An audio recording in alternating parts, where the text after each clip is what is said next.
నమస్తే, welcome to star 9 news. నా పేరు కావ్య. ఇక డీటెయిల్ చూస్తే బుట్టాయగూడెం మండలం రెడ్డి గణపవరం పంచాయతీ పరిధిలోని వెలుతురువారిగూడెం గిరిజనులు గత 30 ఏళ్లుగా సాగు చేసుకుంటున్న సర్వే నెంబర్లు 519, 520లోని 6.70 ఎకరాల భూమిని పోలవరం నిర్వాసితుల R&R ప్యాకేజీలో చేర్చవద్దని సిపిఐ న్యూ డెమోక్రసీ జిల్లా కార్యదర్శి టి సుధాకర్ రెడ్డి డిమాండ్ చేశారు. ఈ భూములు 1/17, 1/59, 1/70 ఏజెన్సీ భూ చట్టాల పరిధిలో ఉన్నాయని తెలిపారు. భూమిపై తప్పుడు జడ్జిమెంట్లు సృష్టించారనే ఆరోపణలపై నిమ్మగడ్డ దుర్గారావుపై జగ్గారెడ్డిగూడెం పోలీసులు కేసు నమోదు చేశారని, ఈ కేసును సిబిసిఐడి విచారించి ఛార్జ్ షీట్ దాఖలు చేసిందని ఏఐకేఎంఎస్ నాయకులు కారం రాఘవ, ఏఐటిఎఫ్ జాతీయ కన్వీనర్ సరియం రామ్మోహన్ రావు తెలిపారు. అదేవిధంగా ఇదే సర్వే నెంబర్లపై 14/5/2024 ఇచ్చిన డీసాల్ట్ ఆర్డర్ పై కూడా విచారణ జరుగుతుందని పేర్కొన్నారు. ఈ వివాదం పరిష్కారం అయ్యే వరకు గిరిజనుల సాగు భూమిని R&R ప్యాకేజీలోకి తీసుకురావద్దని వారు ప్రభుత్వాన్ని డిమాండ్ చేశారు. అఖిల భారత ఆదివాసీ వేదిక జాతీయ కన్వీనర్, ఏలూరు జిల్లా బుట్టాయగూడెం జీరిమెల్లి షెడ్యూల్ ప్రాంతంలో పోలవరం ప్రాజెక్టు నిర్వాసితుల కోసం భూసేకరణ చేస్తూ ఉన్నారు. ఈ భూసేకరణ చేసే సమయంలో ఇక్కడ ఉన్నటువంటి గతంలో LTR భూములుగా ఉన్నటువంటివి 170 యాక్ట్ ఇట్టయినటువంటి భూముల్ని ఇవాళ అధికారులు ఆ భూమిని సేకరిస్తూ ఉన్నారు.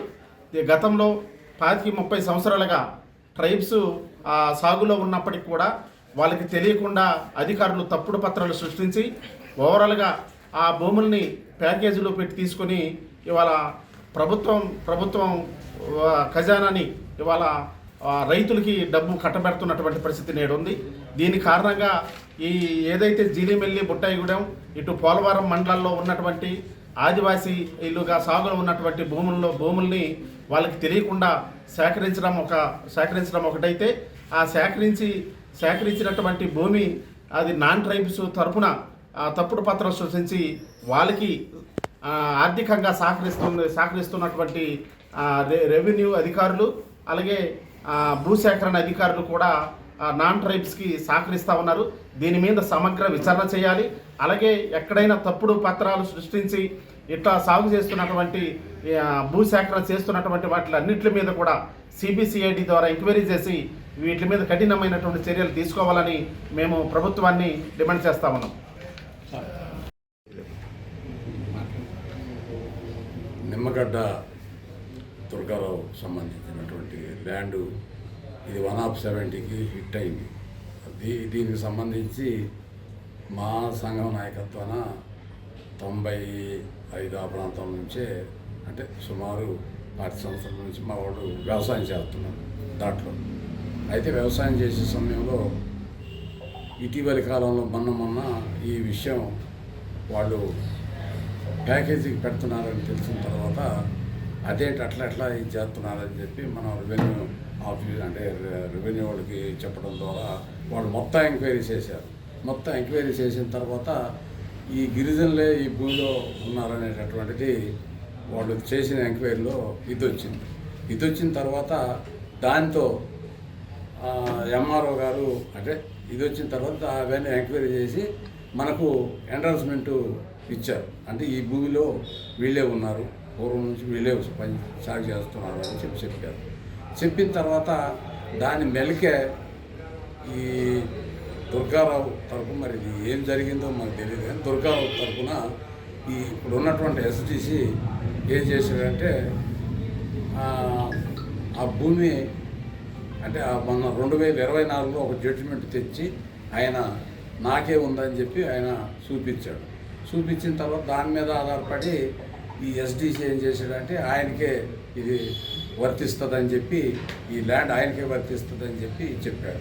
మనవాళ్ళు ఈ గిరిజనులు మనవాడు గట్టిగా ఫైట్ ఎట్లా ఇప్పుడు ఇన్ని రోజులు మేము వ్యవసాయం చేస్తే ఆయనకే వర్తిస్తుందని అట్లా అంటున్నారు. ఇక్కడ ఎంఆర్ఓ గారు కూడా ఎండార్స్మెంట్ నోటీస్ ఇచ్చారు. ఇదంటే సరే నేనైతే కోర్టుకు వేసేస్తాను, అంటే డబ్బు అయితే కోర్టులో ఉంటుంది, వాళ్ళకైతే వాళ్ళకి వస్తుంది, భూమి వాళ్ళదైతే వాళ్ళకి వస్తుంది, ఏదైతే ఈయనకి వస్తుంది అని చెప్పి ఇది ఒక చిన్న మెలికేసి ఆయన